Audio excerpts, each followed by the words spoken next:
할렐루야.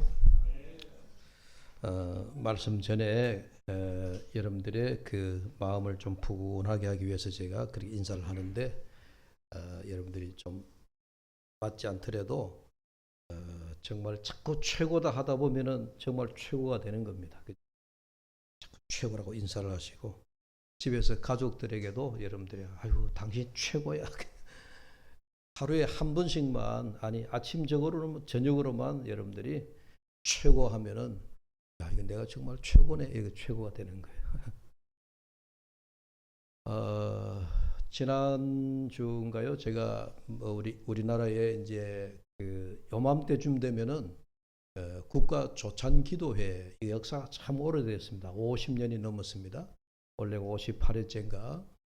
그런데 우리 그 기독교 연합에서 이제 주관을 하고 모든 국회의원들 또 대통령까지 산부 요인들을 다 이제 예배 장소에 모셔다가 국가를 위한 조찬 기도회, 그게 공식 이름이 국가를 위한 조찬 기도회. 그 자리에는 반드시 대통령이 참석하도록 되어 있습니다. 이승만 대통령에 의해서 기도로 국회 우리가 의회를 시작했던 그런 전통을 살리기도 하고, 또 이승만 대통령이 정말 신앙에 투철하신 분이잖아요. 그래서 기독교 사실은 우리가 해방 이후에 하는 혼란 가운데 우리 대한민국을 건국하면서 이승만이라고 하는 아주 훌륭한 우리 기독교 지도자가 있어서 그래서 이 나라를 하나님이 세운 국가다. 남이야 뭐 어떤 말을 하든 그 본인은 신앙으로 무장을 해서 그렇게 이 나라를 세웠고, 그래서 재헌국회, 우리나라 지금의 국회가 처음 시작할 때에 그 국회의원 가운데 목사님들이 들어 있었습니다. 그래서 그 목사님 가운데 이원영이라고 하는 목사님이 국회의원으로 있었는데 이승만 대통령이 이 목사님이 나와서 기도해 주십시오. 기도함으로 이 재헌국회를 시작하겠습니다. 여러분 이건 제 말이 아니고 우리 국회 기록 문화관에 가면은 그 기록 역사에 다 나와 있는 얘기. 그러면서 이제 우리나라가 이제 1년에 꼭 한 번씩 요맘때쯤 되면은 국가 조찬 기도회라고 하는 게 지난주에 있었습니다. 그게 설교자로 나온 이가 누군가 하면 김장환 목사님. 여러분 잘 아시죠? 극동방송의 사장. 원래 나이가 우리나라로 92세. 92세 되는 어른인데 목소리나 걸음걸이나 청년과 같아요. 얼마나 아주 목소리고. 그래서 이 어른의 극동방송이나 이분의 그 설교를 40년, 50년 들었는데 그 목소리가 그때나 지금이나 똑같은 목소리예요. 그래서 이 양반은 늙지도 않나 이런 생각이 드는데, 금년에도 조찬기도에 나와서 설교를 하는데 내용은 차치하고 마지막에 결론의 말씀이 뭐냐, 대통령도 있고 산부요원이 다 앉았고 또 여야 대표들도 있고 그런데 그래서 한 마디가 여러분 회개하십시오. 우리 종교집 목사님들도 회개해야 되고 대통령으로부터 비롯하여 이 산부요인들도 이 나라가 이렇게 분열되고 찢겨지고 서로 여야 대립으로 또 진보 보수의 진영으로 갈라지고 나라가 이렇게 만신창이가 되어진 것은 모두가 우리들의 잘못이니까 회개하십시다. 대통령 앞에서 90 넘은 어른이 회개하자고 그렇게 소리쳤어요. 제가 그 설교를 유튜브를 통해서 설교를 들으면서 이야 참 대단하다. 옛날 구약시대에 나단 선지자가 여러분 임금 앞에서 회개하시오 하고 소리를 쳤거든요. 그래서 오늘날에 목사가 대단하겠습니까? 대통령 앞에서 산부 요인들 앞에서 목사가 뭐라고요? 그러나 정신적인 지도자이잖아요. 회개하라. 그처럼 오늘날 우리가 그렇습니다. 대통령 아니라 산부 요인 아니라 우리 모두가 이 시간에도 우리가 예배하는 우리 모두가 하나님 앞에 이 나라 이 민족이 회개하지 아니하고는 살 길이 없다 하는 것을 우리가 인식을 하고 우리 모두 회개하는 저와 여러분 될 수 있기를 바랍니다. 오늘 그리스도 왕 되신 주일이다. 왕이신 그리스도 주일이다 라고 해서 제가 오늘 참 왕에 대한 찬송도 여러분 오늘 부른 찬송 그 가사가 참 다 왕이시여. 만왕의 왕, 참 다 왕이라고 하는 그런 그 가사로 제가 예배를 그렇게 준비를 했는데 오순절 이후에 성령 강림 주일이 되고 그리고 이제 오늘까지 이르기까지 성령 강림절 후에 절기의 마지막 주일이 이제 오늘이고 다음 주부터는 새로운 교회력의 시작을 알리는 대림절. 대림절은 우리가 아는 대로 오실 그리스도 이미 2000년 전에 아기 예수가 한번 오셨지만 오셔서 그분이 이 땅에 공생애로 사시다가 하늘로 승천하여 올라가셨고 지금 우리가 대림 기다리는 주님은 누구입니까? 다시 오실 주님이에요. 재림의 주님이다 하는 얘기입니다. 언제 다시 오실는지 그거는 성경에 몇 년, 몇 월, 며칠, 몇 시라고 하는 아무런 그런 기록해 놓은 곳은 없지만 그러나 우리가 묵시적으로 주님은 반드시 다시 오실 것이다. 그걸 우리가 믿고 다시 오실 재림의 주님을 우리가 사모하면서 기다려야 된다. 그런 의미에서 이 대림절은 우리가 한 절기가 끝나는 이 시즌에 새로운 절기를 맞이하기 위한 또 다른 우리의 신앙의 각오를 다지는 시간이 되어야 될 줄로 믿습니다. 오늘 말씀 가운데 이제 복음서 우리가 사복음서 중에서도 마태복음을 제가 본문을 잡았잖아요.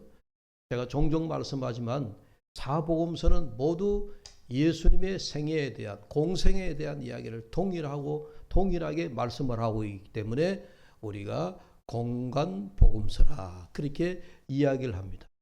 그래서 마태, 마가, 누가 공간복음서, 요한복음까지 포함을 시키면 우리가 사복음서다 그렇게 얘기를 하는 겁니다. 예수님에 대한 직접적인 예수님이 말씀하시고 고치시고 또 예수님이 하늘나라를 선포하시고 이런 그 예수님의 선포되어지는 말씀들이 다 동일하게 나오기 때문에 그래서 복음서다라고 얘기하는데 그 가운데서도 마태복음은 예수님을 우리의 왕이시다. 왕으로 예수님이 이 땅에 오셨다 하는 것을 우리에게 특별히 강조하기 위하여 기록한 말씀이 마태복음이에요. 그러니까 사복음서 가운데도 조금씩 예수님을 뭐랄까요? 증명하고 표현하고 예수님을 나타내는 방법이 조금씩 차이는 있습니다만은 그러나 이 마태복음에서는 예수님을 가리켜서 우리의 왕이신 예수님이다. 그러니까 예수님이 이 땅에 왕으로 오셨다라고 하는 것을 우리에게 강조하고 보여주는 말씀이다. 그래서 여러분 자세히 이 사복음서를 비교해 보시면요. 예수님이 탄생할 때에 왕이 등장하는 그런 그 본문은 배경은 마태복음밖에 없어요. 그만큼 마태 저자는 예수님을 이 땅에 왕으로 오신 분이라고 하는 관점에서 이 마태복음을 기록했다. 그렇게 볼 수가 있습니다. 여러분 1절을 한번 보세요. 2장 1절 헤롯 왕 때에 예수께서 유대 베들레헴에서 나시매 동방으로부터 박사들이 예루살렘에 이르러 말하되 또 2절에 유대인의 왕으로 나신 이가 어디 계시냐 그렇게 얘기하죠. 헤롯 왕 이야기를 하고 헤롯 왕이 있음에도 불구하고 소위 말해서 지금 현직 왕이 있다는 거잖아요. 지금은 이제 우리나라에는 이제 왕조 시대가 지나고 우리 민주 시대 대통령 우리가 선택해서 세우는 이제 그런 민주공화국으로 살아가는데 그래서 대통령의 임기는 5년이죠. 우리나라의 헌법상 2번은 못합니다. 그죠? 영원한 왕은 안 됩니다. 임기가 정해져 있어서 그 기간 안에만 왕으로 있는 거죠. 그런데 지금 헤롯 왕, 현직 왕이 있습니다. 그런데 동방의 박사들이 뭐라고 얘기하죠? 유대인의 왕으로 나신 이가 어디 계시냐 하고 그렇게 이제 질문하는 그런 모습이 보입니다. 여러분 보십시오. 이 마태복음에서 느닷없이 왜 예수님의 탄생과 관련해서 헤롯 왕이라고 하는 이 헤롯 왕의 이름이 등장하느냐라고 하는 이야기죠. 예. 그래서 이것은 이미 시작부터 세상의 왕 헤롯 왕이 있고 그 세상의 왕이 있는 반면에 우리에게 유대의 왕이 어디냐? 동방의 박사들은 그 당시에는 몰랐겠지만 별을 보고 연구하다 보니 심상치 않는 별을 발견하고 야, 이 별은 보통의 별이 아니다. 그래서 그 별을 보고서 별을 따라서 먼 거리를 따라서 오다 보니까 유대 나라까지 왔는데 그 유대 나라에 당도하니까 별이 그 위에 딱 멈추는 것을 보고 이 동방의 박사들이 야, 우리가 별을 보고 연구했는데 이 별이 임금이 태어날 때 보여주는 상징적인 별인데 이 별이 이 나라에 멈추었구나. 그래서 헤롯 왕에게 가서 유대인의 왕으로 나시니가 어디냐라고 물었다는 얘기예요. 세상의 왕과 예수님, 이 땅에 왕으로 오신 예수님을 은근히 뭐 하는 거예요? 비교하는 거예요. 예수님을 왕으로 오신 그 우리의 왕 되신 일을 여러분 우리에게 보여주기 위해서 마치 세상의 왕 헤롯을 뭐라는 게 슬쩍 등장시켜 놓았다. 그렇게 이해하시면 됩니다. 진짜 왕은 헤롯 왕이 아니고 따로 있다. 이거를 제 성경에서 우리에게 의도적으로 보여주는 그런 말씀이에요. 여러분 이해가 되시죠? 헤롯이 우리의 왕이 아니고 우리의 왕은 누가 왕이라는 거예요? 예수 그리스도, 나실리 예수 그리스도가 바로 우리의 왕이다 하는 것을 이 마태복음에서 보여주고 있습니다. 여러분 우리에게는 세상의 왕이 있죠. 분명히 어느 나라든지 임금이 없는 나라가, 대통령이 없는 나라가 없습니다. 그 나라의 최고의 지도자, 최고의 왕, 대통령이 없는 나라가 없습니다. 간혹 나라마다 예를 들어서 일본 같은 데는 왕이 따로 있고 왕은 정치하지 않습니다. 대신에 수상이 정치를 하죠. 네. 그렇게 상징적인 왕으로 세워놓긴 하지만은 그러나 실제로 우리가 왕이라고 하는 그 개념은 나라를 다스리고 또 나라를 지배하고 통치하는 오늘날 말하면 모든 국가의 정치를 하는 수반이다. 그렇게 볼 수가 있습니다. 자, 그런데 마태복음 2장에서 보면은 우리에게 세상의 왕이 아니라 유대인의 새로운 왕이 등장한다 하는 것을 동방의 박사들이 묵시적으로 알려주는데 그런데 이 세상의 왕과 세상 사람들이 어떤 일이 일어났습니까? 반응이 어떻습니까? 아, 이제 내가 왕위를 물려줘야 되겠다. 그게 아니고 헤로드 왕과 예루살렘 온 사람들이 소동이 일어났다. 요즘 말하면 난리가 났다. 이게 무슨 일이냐? 우리에게 왕이 있는데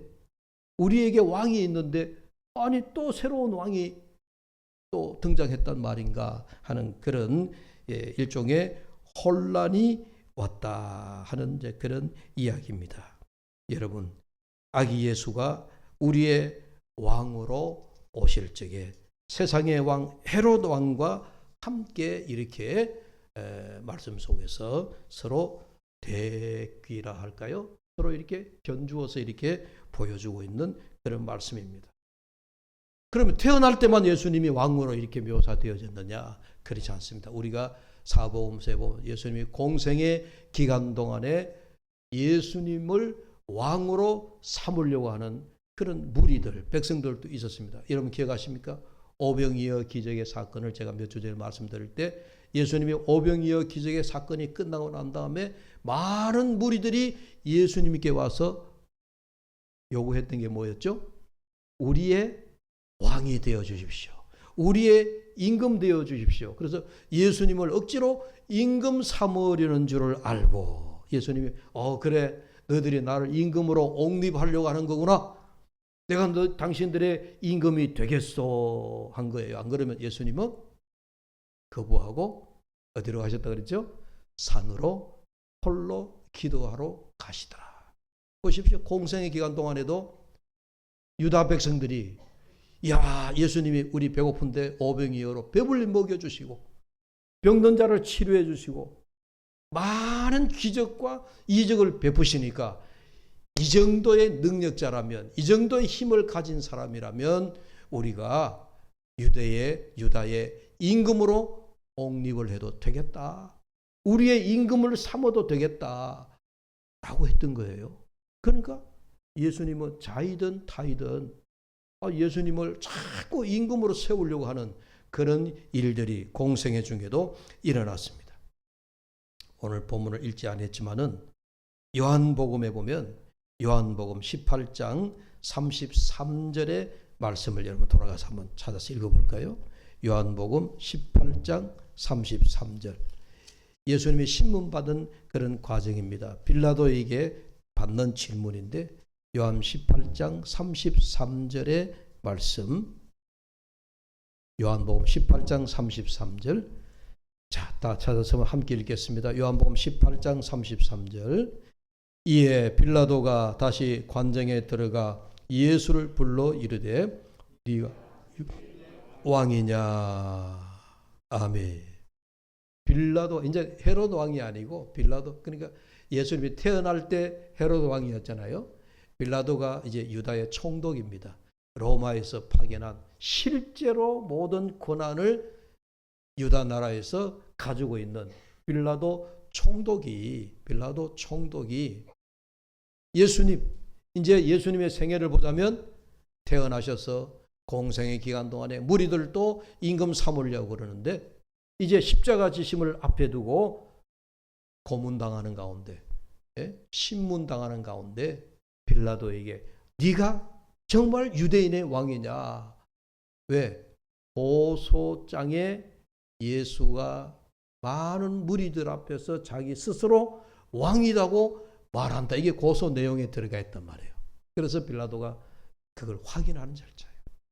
이런 거는 다 이제 요즘 말하면 판사와 검사, 피의자와 피고자 사이에 일어나는 신문 내용이겠지만은 여러분 성경 보십시오. 오늘 주제인 왕이라고 하는 그 주제를 우리가 생각하면 예수님이 태어나실 때부터 또 말씀을 전하시는 공생의 기간 중에서도 그리고 이제 사역을 마무리하고 십자가 지심을 바로 눈앞에 두고 있는 그 순간에도 사람들의 입에서 예수님을 가리켜서 알게 모르게 다 뭐라고 고백합니까? 예수님을 왕이라고 얘기하고 있다. 예수님을 왕이다. 그런데 참 놀라운 것은요. 요한복음 18장 우리 36절, 33절에서 36절로 내려가서 한번 같이 읽어보겠습니다. 36절 말씀입니다. 다 같이. 예수께서 대답하시되 내 나라는 이 세상에 속한 것이 아니니라. 만일 내 나라가 이 세상에 속한 것이었더라면 내 종들이 싸워 나로 유대인들에게 넘겨지지 않게 하였으리라. 이제 내 나라는 여기에 속한 것이 아니니라. 빌라도가 당신이 유다의 왕이시오라고 물으니까 예수님의 대답이 내 나라는 이 나라가 아니다. 내 나라는 저 나라이다. 그런 얘기잖아요. 여러분, 오늘 이 36절에서 예수님이 내 나라는 이 세상에 속한 것이 아니다 하는 이 말씀을 여러분들 잘 한번 묵상해 보십시오. 빌라도가 네가 이 땅에 지금 이 유대 나라의 왕이냐라고 질문을 했지만은 주님은 이 나라의 왕이 아니라 나는 그 나라의 왕이니라. 이 나라와 그 나라. 여러분, 이 말씀에는 그 나라라고 말하지 않았지만 예수님의 말씀하신 의미 그 속에는 빌라도는 네가 이 나라의 왕이냐?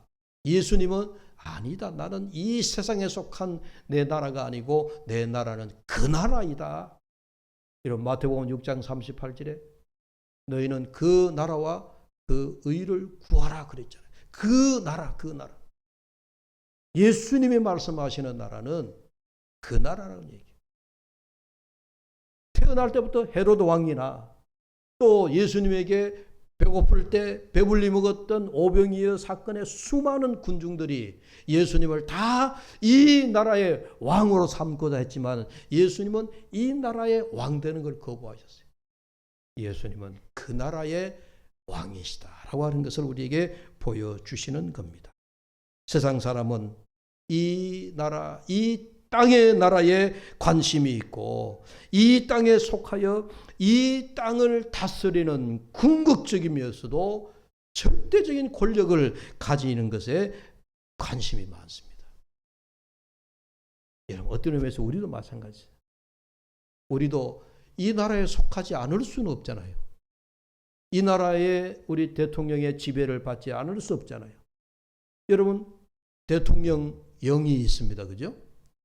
법을 만드는 국회도 있지만은, 그러나 시행령이나 시행규칙이나 이런 것들은 여러분, 대통령 산하에서 내려오는 대통령령이 많습니다.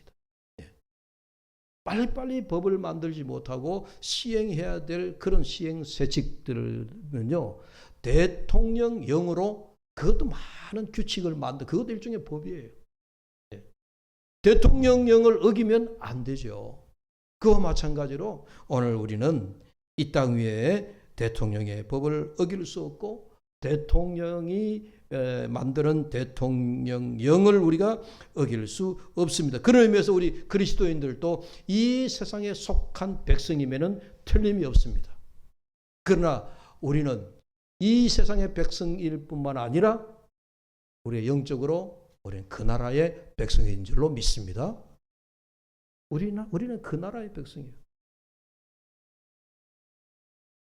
하나님께서 애굽에서 출애굽한 이스라엘 백성들을 출애굽시키실 때 하나님이 분명히 말씀하셨어요. 이스라엘 백성들에게 내가 너희를 내 백성으로 삼고 또 너희를 내 나라로 삼겠다. 이 출애굽기에 나오는 말씀. 애굽에서 해방시켜 이 백성들을 광야로 이끌어 하나님의 약속의 땅 가나안으로 이끌고 가실 때 애굽에서 나올 때 하나님이 이제는 너희가 내 백성이다. 그리고 너희는 이제 제사장 나라가 될 것이다. 여러분, 출애굽기에 분명히 나오는 그 말씀이에요. 그런데 그 말씀 속에는 하나님이 뭐라는 거예요? 하나님이 너희가 내 백성이다 라고 하는 건 이제 너희는 나를 왕으로 삼아야 되느니라. 너희는 앞으로 나를 왕으로 여기고 나는 너희들의 왕, 너희는 나의 백성. 그런 관계가 이제 여러분 출애굽기에 그 중요한 애굽에서 나올 때의 그 상관관계가 그렇게 맺어진 거, 그 약속이 되어진 거예요. 하나님은 이스라엘의 왕이 되시고 이스라엘은 하나님의 백성이다. 이게 출애굽기의 아주 중대한 메시지 중에 하나이거든요. 그 말씀은 하나님이 이스라엘 백성들 너희들이 앞으로 가나안에 들어가거든 가나안에 들어가서 어떠한 많은 우상을 만나더라도 또 가나안에 많은 그 토속 나라들이 있는데 그 나라에 이방신이나 또 이방 나라에 많은 지배자들이 있더라도 너희들은 그 나라에 속한 자들이 되지 아니하고 여호와께 속한 백성이 되고 여호와만을 섬기는 백성들이 되어라. 나는 너희의 왕이니라. 하나님이 그걸 이스라엘 백성들에게 노작 강조하신 거예요.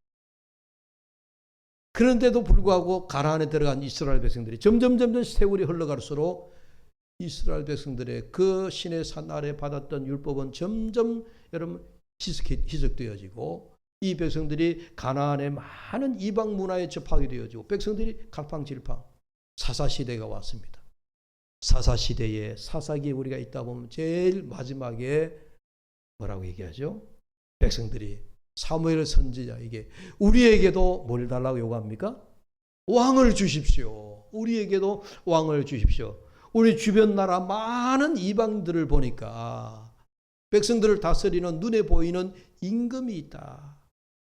우리가 그들을 보니까 너무 좋아 보인다. 그러니 우리에게도 우리 눈에 보이는 사사로만 부족하고 임금을 세워달라고 요구한 거예요. 사무엘 선지자가 몹시 마음이 불쾌했습니다. 하나님 앞에 기도하니까 하나님이 사무엘 선지자에게 하는 말씀이 이스라엘 백성들이 선지자 사무엘 너를 향하여 백성들이 뭔가 삐치고 어긋나고 그게 아니다. 이 백성들이 왕을 주십시오라고 너에게 요구한 것은 나를 향하여 이 백성들이 뭔가 어긋난 길로 가고자 하는 것이다. 하나님이 그렇게 말씀하셨습니다. 그러나 그럼에도 불구하고 하나님이 왕을 주셨습니다. 그래서 이스라엘의 초대 왕, 여러분 사울 왕을 세워주신 거예요. 그러니까 여러분 사사시대에도 이스라엘 백성들이 왕을 달라고, 그 왕을 달라는 건 우리 눈에 보이는 왕, 당장 나를 지배하고 나를 이렇게, 여러분 권력자가, 우리가 어떤 의미에서 권력자 앞에 놓여지는 백성들은요, 그 권력자 앞에 뭐가 되는 거예요? 노예가 되는 거예요. 종이 되는 거나 다 마찬가지예요. 이스라엘 백성이 애굽에 있을 때에 애굽의 바로왕 밑에서 뭐로 있었죠? 노예로 있었습니다. 그 노예로부터 하나님이 세상 임금으로부터 완전히 해방시키시고 가나안으로, 자유의 땅으로 이끌어 주신 것이 하나님의 역사이잖아요. 너희는 이제 세상에 속한 왕의 그 아래에 너희들이 종된 생활을 하지 말고 뭐라고요? 여호와 앞에 너희는 자유의 종이 되어라. 그게 출애굽의 역사인데요. 어떤 의미에서 이제 눈에 보이는 왕을 달라고 얘기하는 이 이스라엘 백성들이 다시금 그들이 세상의 임금 아래에, 지배 아래에 들어가겠다라고 하는 그런 안타까운 마음. 여러분 오늘날 우리도 어떻게 생각해 보면 이중 임금을 섬기고 있는지도 모릅니다. 제가 앞서서도 말씀했지만 이 나라의 대통령을 절대 권력자로 섬기고 또 동시에 우리는 하나님의 나라의 영원한 나라 임금 되시는 만군의 여호와 하나님도 섬기고 있습니다. 이 세상의 임금을 우리가 부정하지 않죠. 여러분 그러면 우리의 참된 왕은 누구란 말이에요? 여러분 오늘 중요한 수수께끼입니다. 우리의 참된 왕은 누구냐 이게? 우리가 입으로는, 우리가 겉으로는 우리가 살아가면서 정말 이 세상의 권력, 세상의 힘, 여기에서 우리가 벗어날 수가 없습니다. 그런 의미에서 우리는 세상의 임금, 권력자, 최대의 궁극적인 권력자인 여러분 대통령 아래에 우리가 다 놓여 있다.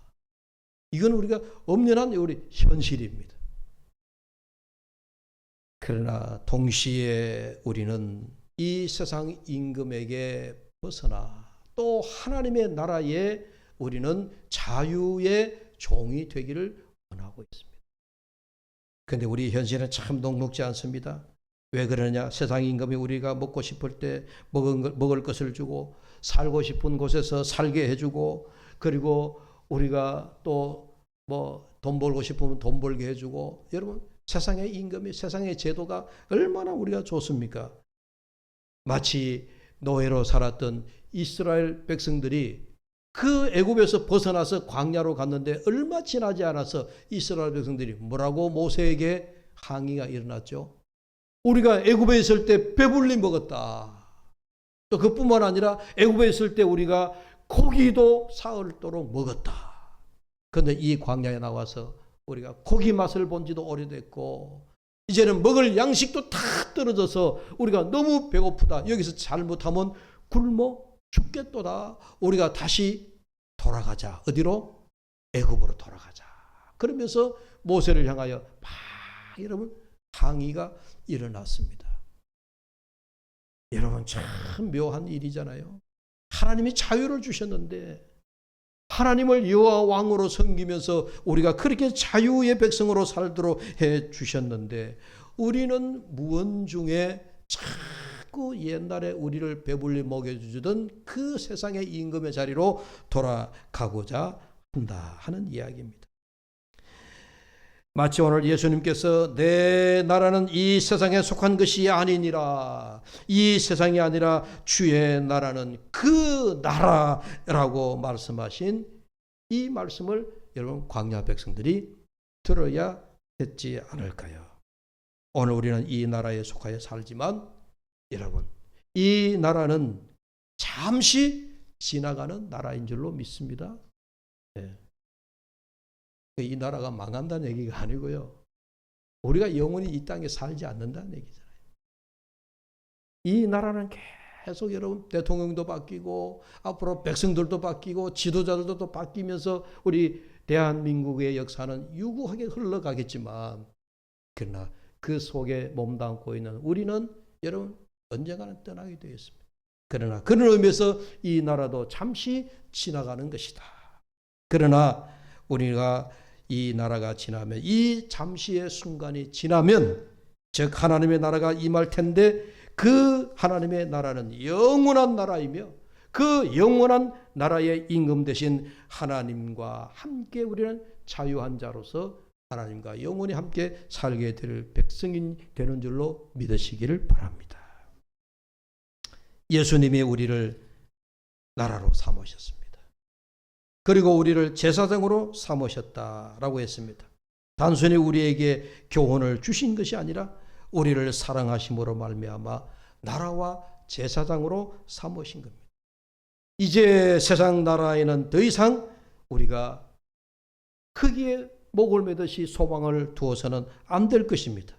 주님께서 다시 오실, 구름 타고 다시 오실 그 예수 그리스도, 우리의 진정한 왕으로 오실 예수 그리스도, 요한계시록에 주님을 알파와 오메가 되신다라고 말씀하신 그 예수님을 우리의 참된 왕이 되심을 우리가 믿어야 될 줄 믿습니다. 오늘 말씀을 마무리합니다. 사랑하는 여러분, 오직 하나님의 나라, 그 나라의 백성된 저와 여러분은 하나님을 나의 영원한 왕으로 섬기며 그분에게 매임받은 하나님의 백성이 되시기를 축복합니다. 왕으로, 하나님을 나의 왕으로 삼는다, 예수 그리스도를 나의 참된 왕이심을 고백한다 하는 것은, 내가 왕의 그 구조 자체는요, 뭐랄까요? 순종의 관계예요. 우리는 왕 대신 예수님 앞에 그 예수님을 나의 참된 왕으로 삼는다라고 하는 것은, 사랑하는 여러분, 예수님 앞에 절대 순종하겠다, 예수님의 말씀에 절대 순종하겠다 하는 그런 고백이 우리 속에 들어가 있는 거예요. 여러분, 말로만 예수님을 왕으로 삼는다 하고 예수님의 말씀을 우리가 순종치 아니하면 그건 예수님을 나의 왕이 아니시다라고 하는 것과 마찬가지예요. 오늘 왕 되신 그리스도 주일에 여러분 다시 한번 예수님이 나의 진정한 왕 되심을 고백하고 왕 되신 그리스도 앞에 나의 신앙의 모습이 늘 순종하는 그런 순종의 삶이 되어지기를 주의 이름으로 축복합니다. 기도하겠습니다. 자비로우신 아버지 하나님, 우리의 참된 왕이 되시는 예수님께 우리가 소망을 두고 싶습니다. 나의 왕이 되신다 하는 예수님 앞에 늘 순종하며 살아가는 저희들이 되게 하여 주시옵소서. 이 땅의 왕이나 이 땅의 나라는 아버지 영원하지 않습니다. 잠깐입니다. 그러나 그 나라는 영원합니다. 그 영원한 나라의 왕이 되시는 우리 주님을 나의 왕으로 모시고 그 왕 되신 이 앞에 언제나 무릎 꿇어 순종하는 우리 모든 주의 백성들, 두레교회 식구들 되게 하여 주시옵소서. 예수님의 이름으로 기도하옵나이다. 아멘.